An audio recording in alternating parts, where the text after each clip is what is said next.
गुरुर्ब्रह्मा गुरुर्विष्णु गुरुर्देवो महेश्वरः गुरुर्साक्षात् परब्रह्म तस्मै श्री गुरुवे नमः। अर्थात गुरु ही ब्रह्म है, गुरु ही विष्णु है, गुरु ही शिव है, गुरु ही साक्षात परब्रह्म है।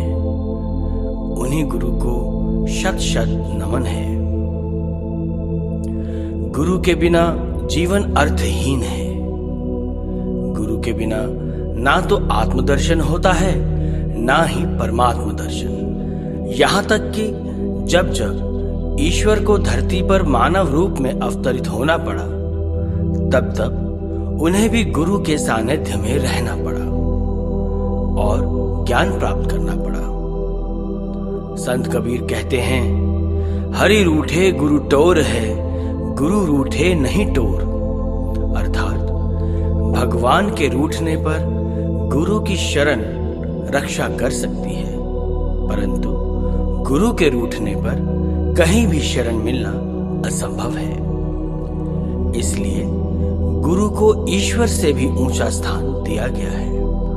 आज हम ऐसे ही महापुरुष श्री नंगली निवासी भगवान श्री स्वामी स्वरूपानंद जी महाराज की जीवनी से अवगत हो रहे हैं, जिनकी लीलाएं उनके प्रादुर्भाव से ही शुरू होती हैं और उनके महापुरुष और साक्षात भगवान होने का आभास कराती हैं। सन 1884 कस्बा टेरी, जहां 1 फरवरी के दिन वासुदेव कुल के भाग्यशाली पिता प्रभुदयाल जी और पूज्य माता राधा जी के घर सतगुरु महाराज जी का अवतरण हुआ। जिस समय की हम बात कर रहे हैं, उस समय उनकी आयु 3 माह की है। एक दिन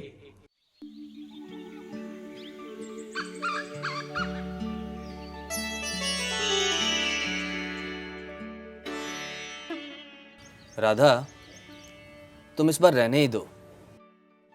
देखो, मुन्ना अभी बहुत ही छोटा है, 3 महीने का ही तो है। तुम अगली छठ रामनवमी को चली जाना, और माता का जागरण तो हर साल होता ही रहता है। मुन्ना को लेकर चलने में भी तुम्हें बहुत परेशानी। क्यों? मैं क्यों ना जाऊं? माता का जगराता साल में 1 ही बार तो होता है। मैंने तो इसलिए बोला क्योंकि चढ़ाई भी बहुत है और दूर भी बहुत। तो राधा बहन, प्रणाम। जी प्रणाम। राधा बहन, चल रही हो ना माता के दरबार में? हाँ बिल्कुल, मैं बिल्कुल तैयार हूँ। क्यों नहीं जाऊंगी? मैं तो जरूर जाऊंगी। और हमारा मुन्ना? हाँ, मुन्ना भी जाएगा। वो क्यों नहीं जाएगा अपने माता रानी के दरबार में? चलो ये ठीक है।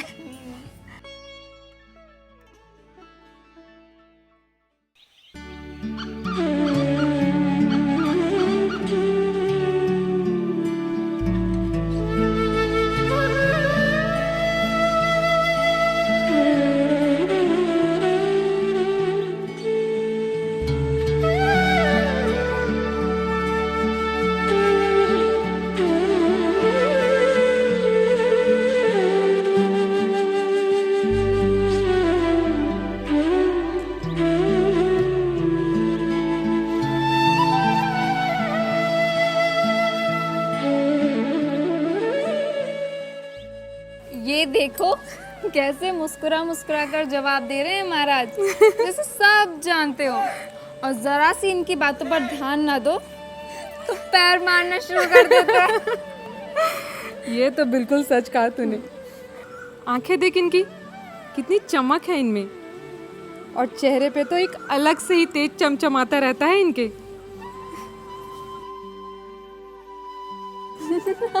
कितना प्यारा है।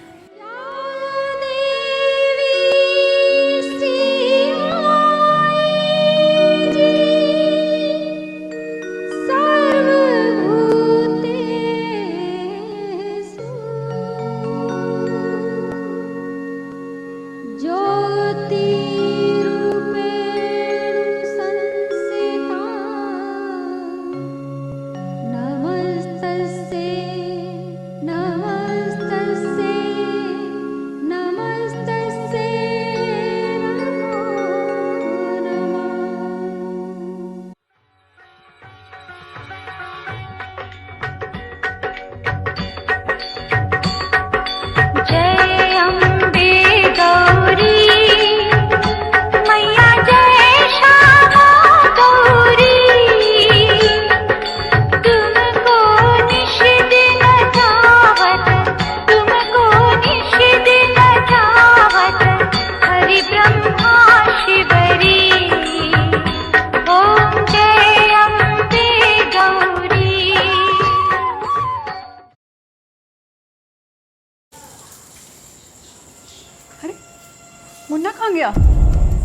आपने मुन्ना को कहीं और सुला दिया क्या? राधा, लेकिन तुम मुझसे क्यों पूछ रही हो? तुम्हें तो मुन्ना को वहाँ ढलान पर सुला के गई थी ना? हाँ, मैं मुन्ना को वहीं बच्चों के साथ सुला के गई थी, लेकिन अब वो है ही नहीं। कहाँ गया? अच्छा सुनिए ना, मैं तुलसी और संध्या से पूछ के हाँ आती हाँ, हूँ। पूछो।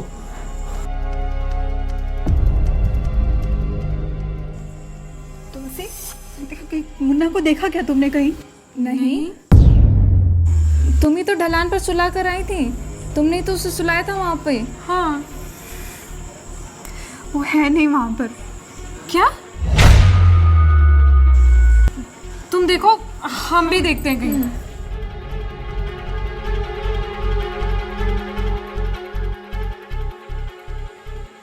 पुजारी जी, हमारी राधा बहन का मुन्ना ना यही मंदिर की ढलान पर सोया हुआ था, पर वो मिल नहीं रहा है। वो बहुत परेशान है। चलो बेटा, ढूंढते हैं। हाँ।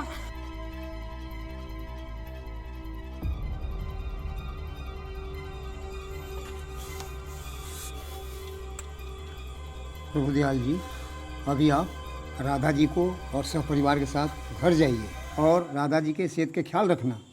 क्या मुन्ने की माँ मान जाएगी अपने बेटे को बिना साथ लिए यहाँ से जाने के लिए?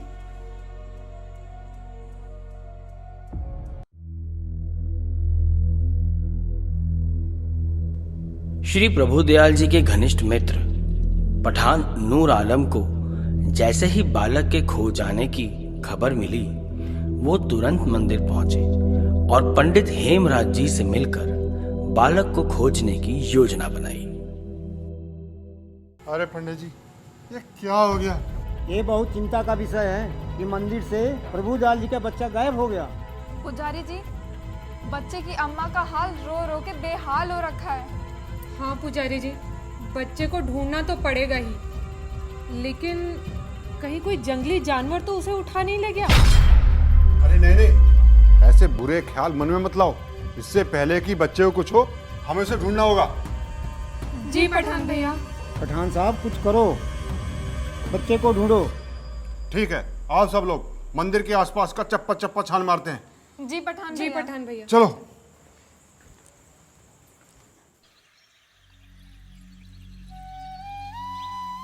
आओ बहन, देखो कैसे बावली हो गई है रो रो कर। अरे आज पूरे 2 दिन भी तो हो गए हैं। तो सब गए तो हैं ढूंढने मुन्ने को। हम सब ढूंढने जाएंगे राधा, तुम रो मत। मुन्ना मिल जाएगा। अम्मा, भैया कब आएगा?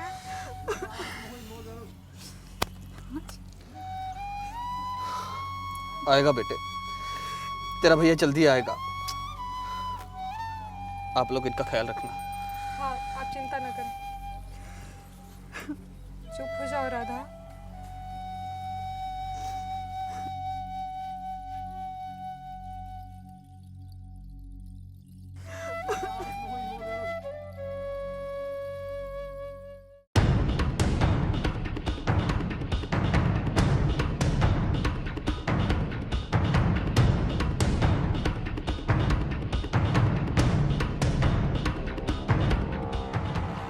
भाई हर जगह से ढूंढ लिया, समझ में नहीं आ रहा बच्चा कहाँ गायब हो गया। भाई कोई जानवर वानवर तो नहीं खा अरे गया? ठीक ठीक बोल मेरे भाई, अल्लाह से डर मेरे भाई। कितना प्यारा बच्चा था, उसकी माँ अपने बेटे से कितना प्यार करती थी। वो तो बहुत प्यार। चलो और कहीं देखते हैं। चलो और ढूंढते हैं। चलो जल्दी से। देख लेते हैं। हाँ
राधा का छोरा कहाँ गायब हो गया?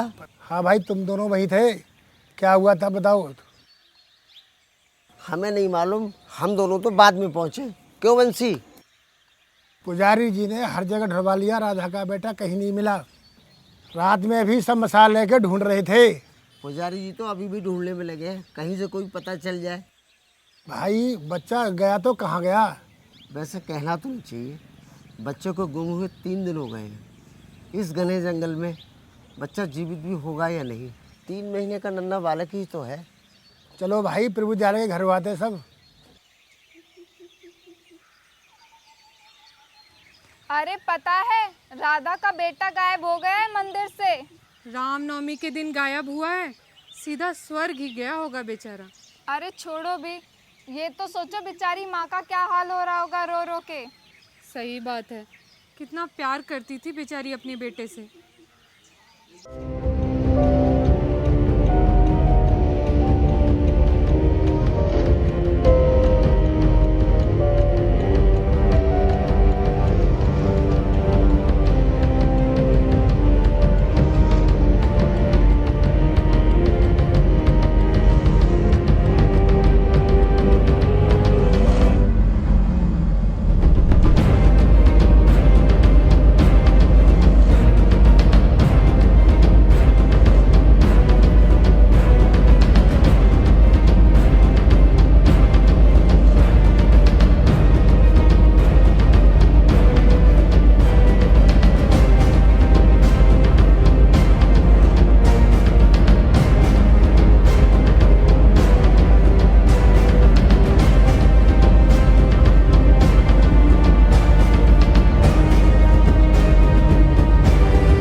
कहीं भी बच्चा नहीं मिला। क्या? कहीं नहीं मिला। अच्छा पंडित जी, जी। मुन्ना का कुछ पता नहीं चल रहा है। अच्छा बहुत परेशान होकर पंडित जी, सब खेत छान मारे हैं। अच्छा। अरे पंडित जी, अरे पंडित जी, प्रभु दयाल के बेटे को मैंने देखा घने जंगल में। अच्छा। लेकिन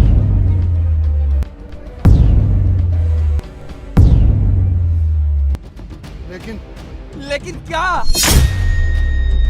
मुझे नहीं लगता वो जिंदा होगा। अरे ऐसे मत बोलो भाई। उसे एक नाग ने घेर रखा है। अल्लाह उसकी मदद करे। चलो चलो जल्दी चलो, उसको बचाते हैं। चलो चलो।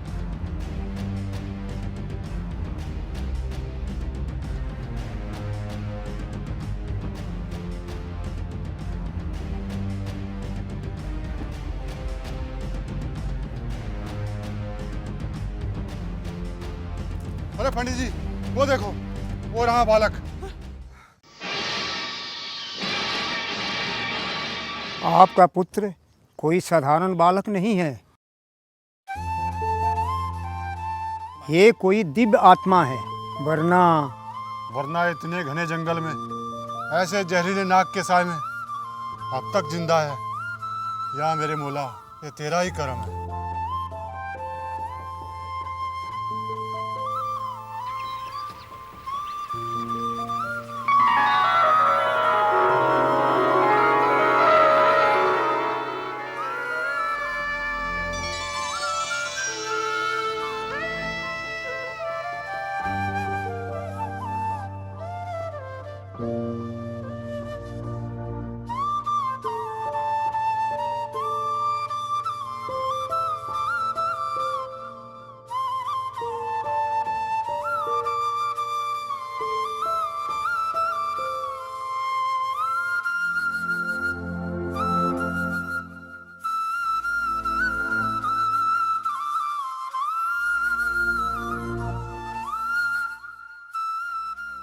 राधा, हमारा मुन्ना मिल गया। अब हम भी खुशियां मनाएंगे। लो। माता रानी की कृपा से हम भी खुशियां मनाएंगे। मैं पूरे गांव में मिठाई बांटूंगी। आओ।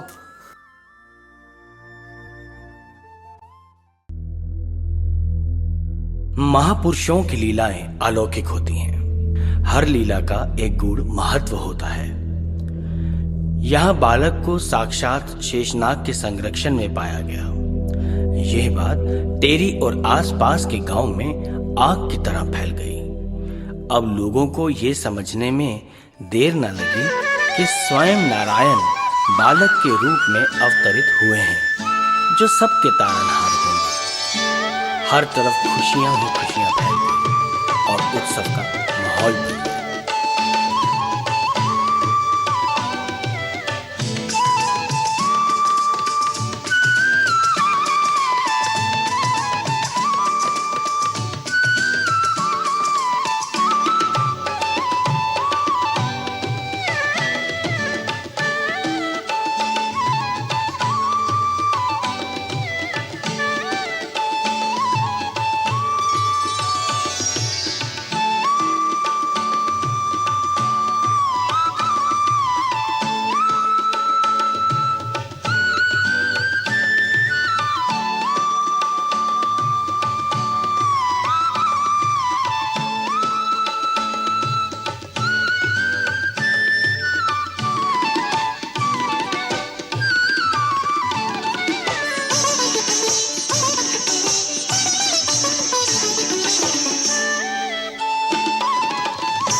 जिस किसी ने भी ये बात सुनी चकित रह गया।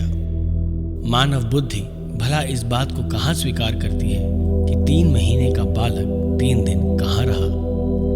तर्क और युक्ति इस भेद को नहीं जान सकती। इसे तो भावुक प्रेमियों के हृदय ही जानते हैं। लीलाधारी सद्गुरुदेव ने अपने प्रेमियों को इस चरित्र में दर्शाया कि मैं अजन्मा हूं, जन्म लेने वाला कोई और था। स्वयं आदि पुरुष ने दूध साफ होने पर उस पवित्र शरीर में आकर प्रवेश किया, परंतु इस रहस्य को जानना अत्यंत कठिन है। गुरुवाणी का कथन है, नानक साध प्रभ भेद न भाई।